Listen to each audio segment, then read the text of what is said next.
Hello, and welcome to day 3 of my Singapore tour updates. Probably sick of my voice by now. Hopefully, if you're listening to this, you're enjoying what I'm doing, enjoying what I've been talking about. Busy day today, but a very good day, very rewarding day. Lots going on. So it started at around about 7 o'clock Singapore time, so midnight over in the UK. Got up, headed to the National Stadium, got a bus from there over to where Arsenal are training, which is it's at a place called the American School, which is it's in the north of Singapore. Big sort of school, really nice facilities actually. A couple of nice pitches, big gym, swimming pool. The players use afterwards. I'm sure you've seen Aubameyang doing his backflips in there. And we were supposed to have Arsenal training at 10, but that was delayed because of thunder and lightning was in the area. And in Singapore, it's a rule basically. You can't have a public event if there's thunder and lightning. So the siren was going off, and it's like a similar siren you get to like when memories of the Blitz going off. I mean, it was absolutely deafening, and so the players weren't allowed to go out. But classic Unai Emery said, no, you're not standing around. You get in the gym, do some weights. We're not wasting the time. While that was going on, we got Unai and Petr came through some media. An absolute bun fight for both of them. I mean, they were sort of brought out one by one, put in front of this board. Must have been 20, 25 cameras, all crowding around Emery. You got to think this is a guy who doesn't really speak doesn't speak English, isn't his first language. He's getting to grips with it. He has a translator there in case he wants to check something. And he was put into that, and he dealt with it very well. I've got to admit, Emery's English, every time I see him, it's getting better. And he's got this female teacher who basically sort of follows him around 24/7. She was actually, if you can look through the photos of the Crawley Town game, the behind closed doors game, and you can see her sat in the dugout behind Emery. So I mean, she is literally going with everywhere, and apparently he's doing lessons every single day.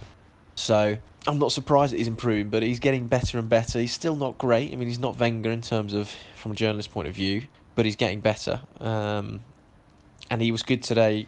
He came out in support of Ozil. Petr was the same. Very strong. All behind Ozil, and rightly so, I think. Saying that he's going to be at home here, making him feel part of the family. I think that's the right thing for Arsenal to do, to support that player and to support his decision. So after that, headed back into town, bite to eat. Managed to churn out some copy for the Evening Standard because James Ollie isn't here, so was filling in for them. So the time difference actually made that quite good to hit the deadline for them because they go to print about midday. So filed about 1,000 words for them. Some of it went online, some of it in the paper. Sent some video out for some clients, and then headed into town for a fan event which was called Race to the Emirates, which was good fun actually. So basically, Emirates had organised it by, you got instructions on the Emirates Facebook Live page. There's about 200 fans taking part, and it would give you a map of the city, and you ran to 4 different stations. Each station was an Arsenal player. So Lacazette, Ramsey, Mustafi and Mkhitaryan, and you'd get there, you take your selfie, you race the next one, and the person who gets there first, across the line first, won 2 flights with Emirates to London and 2 tickets to a match. So that was a guy called Clarence who won it, who I spoke to afterwards. Absolutely over the moon with himself, couldn't believe it, and then the rest of the top 10 got signed Arsenal shirts, so fair play to Emirates and Arsenal. I thought it was a bloody good event. Chatted to some other fans there. Guy there who had made a sort of stand up to racism Ozil t-shirt, custom made. As soon as it happened, one of a kind. He's not planning to sell them. Again, I thought it was just great. And the fans here are really, really passionate. They're so excited at Arsenal here. They were mobbing the players when they were there. And we got some interview time with them afterwards. So, Aaron Ramsey. Again, you can see all this video on Haters TV. Company I work for's YouTube channel. We've got tons of Arsenal video on there, all from the tour and stuff. But Ramsey, spoke to him with Sky. Me and Sky got him to ourselves, a pair of us. And I didn't find him massively committed on his future and his contract very much. I will see how things go. Not committing either way, which depends how you read into it. I spoke to the fans afterwards and people afterwards, and they thought, oh well, he hasn't said he wants to leave, but then he hasn't said he wants to stay. So for me, I think it's a case of him getting what he wants.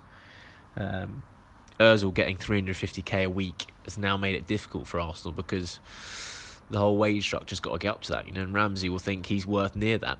Certainly 250 grand, I think Ramsey would think he's worth. And when you're 27, this is his big contract. So we'll see how that goes. See whether he gets what he wants, and certainly wants to keep an eye on. As for Gazidis, that was something I was trying to get hold of all day, trying to speak to people. Obviously, Arsenal in the end put a statement out, and I think that's an indication of the media here, trying to find out what's going on. Personally, I didn't think the statement said much, but I'm with a lot of people that it would just be very, very odd, I think, if Gazidis left because, he spent so long trying to build this.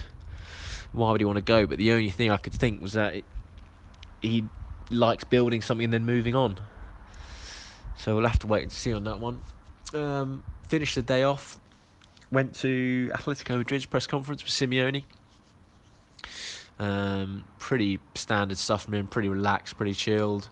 I mean, went to watch the Atletico Madrid training afterwards, and it's noticeable. I mean, there's a lot of players missing there. Certainly from the World Cup. I mean, you forget the number of key players had. There was no Costa there. Thought the Spanish players might have been there. There was no Costa. There's no Koke. There was no Griezmann. No Godin. No Jimenez.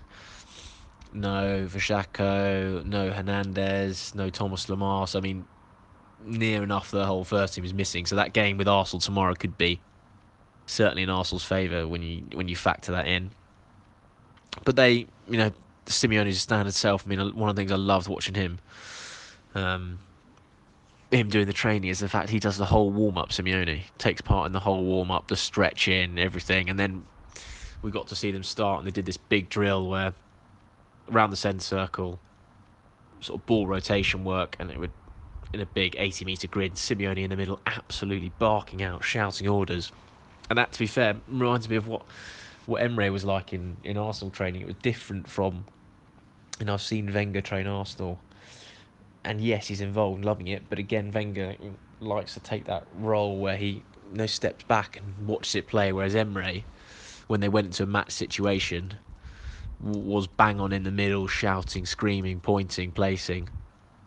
And the same for Caicedo, his assistant, who I thought was really, really noticeable how quickly he's bedded in with the players, Caicedo. And certainly in the warm-up, he was full on into the keep ball. He was diving in.